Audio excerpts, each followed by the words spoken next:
Welcome to Installation and Maintenance of Health IT Systems. This is Unit 2, System Selection, Software, and Certification. This component covers fundamentals of selection, installation, and maintenance of typical EHR systems. This unit, System Selection, Software, and Certification, will discuss the differences in COTS and in-house homegrown systems and how to select the system to meet the needs of the end users. There are many important steps to choosing the correct system for your institution and ensuring that it will be quickly adopted by your users. Discussions will begin with COTS, commercial off-the-shelf, and MOTS, modifiable off-the-shelf, versus in-house software products, their advantages and disadvantages, along with costs associated with them. We'll discuss EHR certification and meaningful use criteria with regard to EHR systems. Finally, we will touch on some typical costs associated with selection and implementation of EHR systems. COTS, or commercial off-the-shelf, is a term used to describe a product that is implemented as is, while MOTS, or modifiable off-the-shelf, refers to a commercially available software product which can be, to some extent, modified by the purchaser, vendor, or contractor to better suit the purchaser's specific needs. For the purposes of this discussion, we will refer to both variants as COTS products. COTS systems are designed by a software vendor to address the needs of many different purchasers. The services provided are the most popular and often most generic that are desired by the majority of the customer base. Most software can be considered COTS. Operating systems, office productivity software, and internet communication programs are examples. Because it can be sold to a larger market, COTS software may be available at a relatively low cost. At present, well over 200 software companies offer some sort of off-the-shelf EHR solution. Some of these solutions include freeware solutions, which are open source products freely available for use with commercial support. There are several advantages to buying complete off-the-shelf products. For starters, vendor companies have already put upfront costs associated with developing and testing the product. This is especially advantageous for smaller healthcare settings that cannot afford an extensive IT development team. As part of the rollout process, vendors often will work with the clinical IT teams to ensure the product is successfully integrated within the healthcare setting and plays well with pre-existing software components. When things do go wrong, the vendor provides additional troubleshooting and usually works with the IT staff to resolve glitches and bugs. The COTS products also generally have previously developed training documentation. This can mean that difficulties in learning the new system have been addressed in previous installations at other institutions. Because the vendor generally has already created training programs and materials to help ensure a successful adoption of the product into the workplace, users and administrators can often be brought up to speed faster than with an in-house product. Because many EHR systems are proprietary, access to the source code is often limited or non-existent. This reduces the flexibility of the program and makes the institution dependent on the vendor to make enhancements to the system, which is often costly. Compatibility is also a concern, as EHR vendors must contend with an ever-increasing variety of hardware and software combinations. Add in the staggering number of drivers, peripherals, testing devices, and so on, and it becomes obvious that there is no way the vendor can test compatibility for all possible combinations. The issue is compounded with every new upgrade, which holds the potential to break something that was working perfectly in the earlier version. If a COTS product is in your institution's future, you will need a plan that adequately addresses which users will receive upgrades and when, as well as contingency plans for use in the event that the upgrade is not successful. Be sure that an adequate test environment exists in your institution and that upgrades are thoroughly tested before deployment. Each vendor is different with regard to frequency of upgrades. Reputable vendors theoretically are motivated to maintain a high level of product quality. However, this is not a guarantee. Keep open lines of communication with your vendor and stay abreast of product issues and pending upgrades. Never assume the vendor will meet upgrade release dates, and never assume a certain level of quality until you have tested the product in your own institution's environments. Another disadvantage to purchasing a COTS product is the inability to find a product that fits your institution just perfectly, often requiring workflow changes on an institutional level for successful adoption of the product. Some institutions decide to build their own in-house EHR solution. In-house software is developed by the operating institution and installed and managed by an existing IT team. This kind of development is only undertaken by larger organizations with their own IT departments. Development of an EHR system will often start through extension of existing in-house systems. Alternatively, the institution may elect to use an open source or otherwise modifiable system and, depending on the software license, adapt it solely for its own use, or participate in further public development by contributing changes back to the source. More often than not, the decision to build an EHR in-house is driven by the desire to make a product that can fully integrate with existing software and/or closely match institutional processes and objectives. The existing IT infrastructure and personnel will guide development of the system to ensure maximum compatibility with existing processes. There are several obstacles to creating your own in-house EHR solution. First of all, you need to have the right team in place. If you decide to build an in-house solution, you will be spending a lot of time, money, and energy in recruiting and retaining quality IT developers capable of implementing such a large-scale project. Not many people take into consideration the costs involved in recruiting and hiring the right software development team, along with the associated hardware and software needed to develop, compile, and test coding components. You should expect to expend years of effort and dedicated resources toward the development and implementation process of an in-house EHR solution. Secondly, you should have a person capable of monitoring and assessing the quality of the work, the output, and the productivity of the team hired. This consultant or project manager represents another added expense. Likewise, your IT team will need to stand on its own when testing, troubleshooting, debugging, or adding enhancements to the EHR system throughout the product's entire life cycle. This takes lots of time and resources. Products developed by vendors have the advantage of multiple clients providing feedback and bug reporting. Lastly, before the product can be successfully rolled out to your users, planning programs and materials must be created, generally from scratch. Given these obstacles, it's not surprising that many healthcare institutions, especially those that are not large institutions with adequate resources, choose to go with a COTS or MOTS software solution. The Office of the National Coordinator for Health Information Technology, or ONC, as empowered by the U.S. Department of Health and Human Services, provides for a certification program for health information technology providers and systems. According to the ONC, certification of health IT will provide assurance to purchaser and other users that an EHR system or other relevant technology offers the necessary technological capability, functionality, and security to help them meet the meaningful use criteria established for a given phase.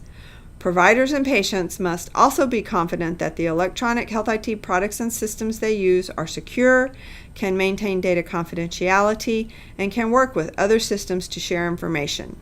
Given that the use of a certified system means eligibility for payments from Medicare and Medicaid incentive programs, up to $44,000 for individual practitioners and over $2 million for participating hospitals, there is a strong incentive for any EHR system or module to become certified.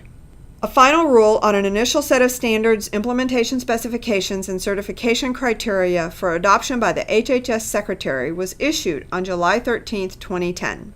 This final rule represents the first step in an incremental approach to adopting standards, implementation specifications, and certification criteria to enhance interoperability, functionality, utility, and the security of health IT, and to support its meaningful use.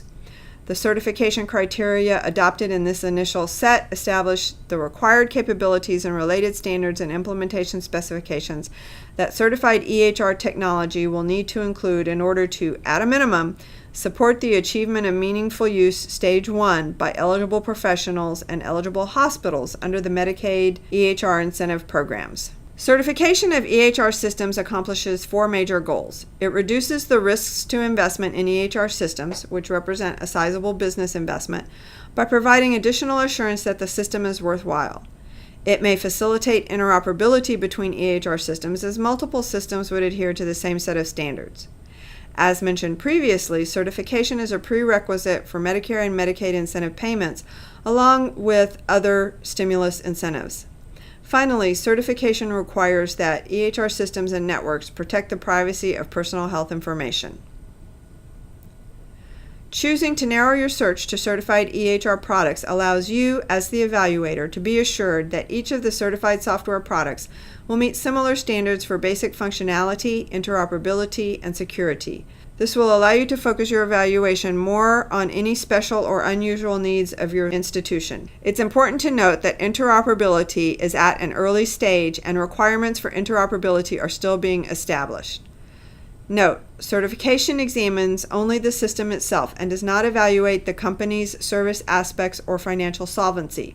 You should perform this type of due diligence yourself.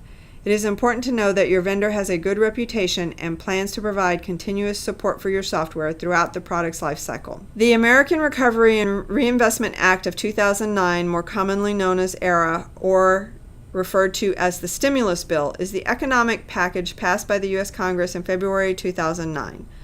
Of the $787 billion in expenditures, $22 billion were allocated to facilitate modernization of health information technology systems. The HITECH Act, part of the stimulus package, aims to induce more physicians to adopt EHRs with potential payments of more than $40,000 a year via Medicare or more than $60,000 a year via Medicaid during the initial years. Starting in 2015, failure to meaningfully use health IT has led to financial penalties, starting with a 1% reduction in Medicare reimbursement and growing over time. The Centers for Medicare and Medicaid Services in 2015 announced their Stage 3 meaningful use criteria for EHR use. The objectives for hospitals and providers are to protect patient health information, provide clinical decision support, utilize computerized provider order entry, or CPOE, and electronic prescribing. They expect the providers to use health information exchange, provide patient-specific education, perform medication reconciliation for their patients, allow their patients electronic access through patient portals or other means, utilize secure messaging, and utilize the EHR to improve the public health. We will look at each of these a little bit more in depth.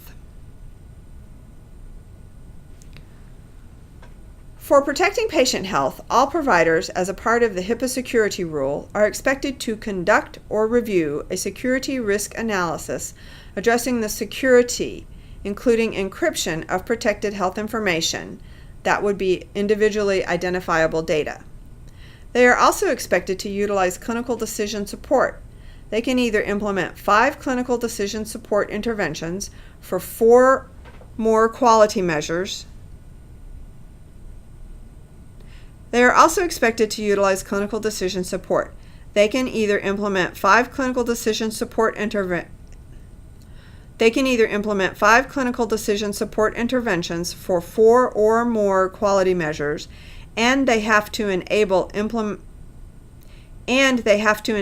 implement drug and drug allergy intervention checks for the entire reporting period.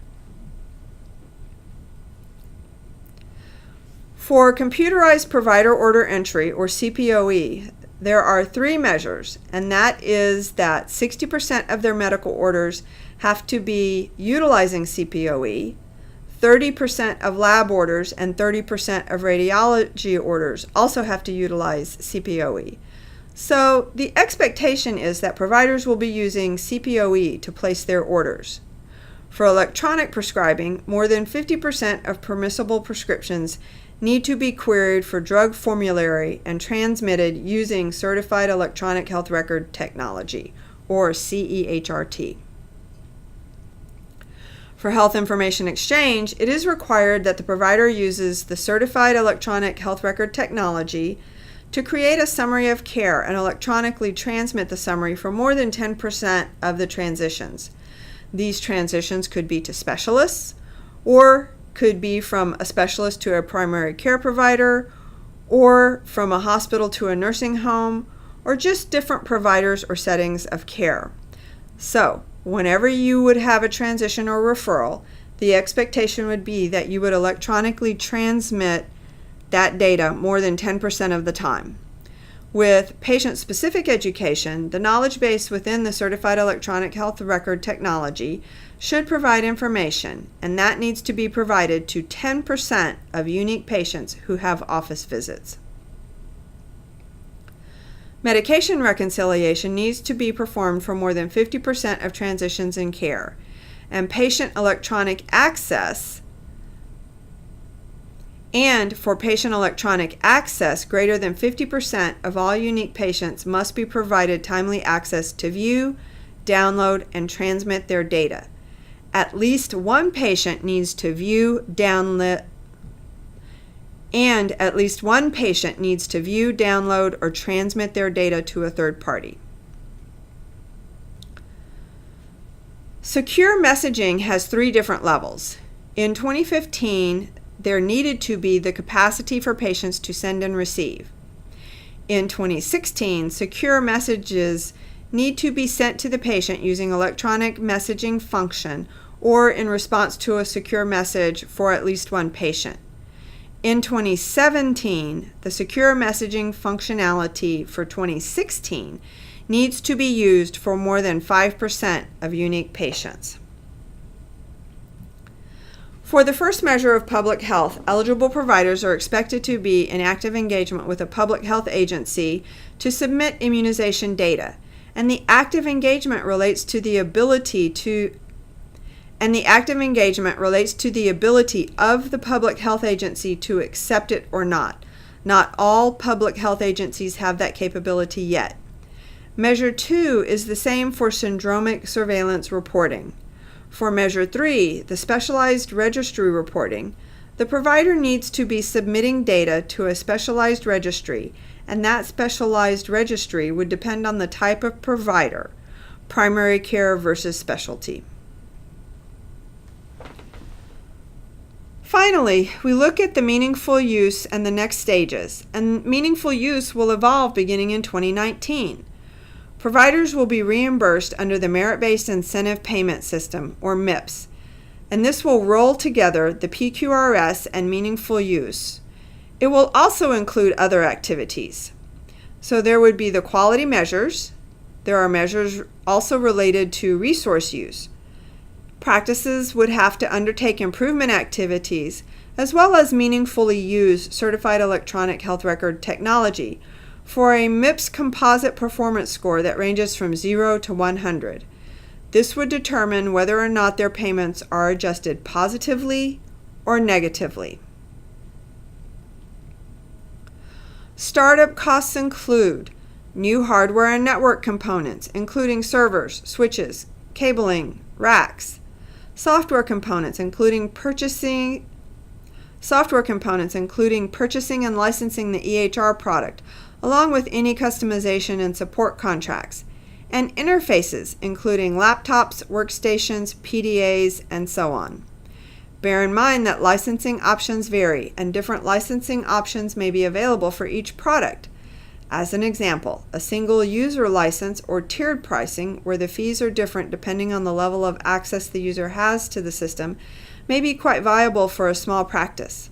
On the other hand, site licensing, a single fee covering all potential employees for an entity, may be a more viable option for larger entities, but far too costly for the smaller practice settings. Maintenance costs include all costs associated with the continued upkeep, maintenance, and upgrades to the system. This would include routine hardware replacements, software support fees, licensing renewals, and major upgrades.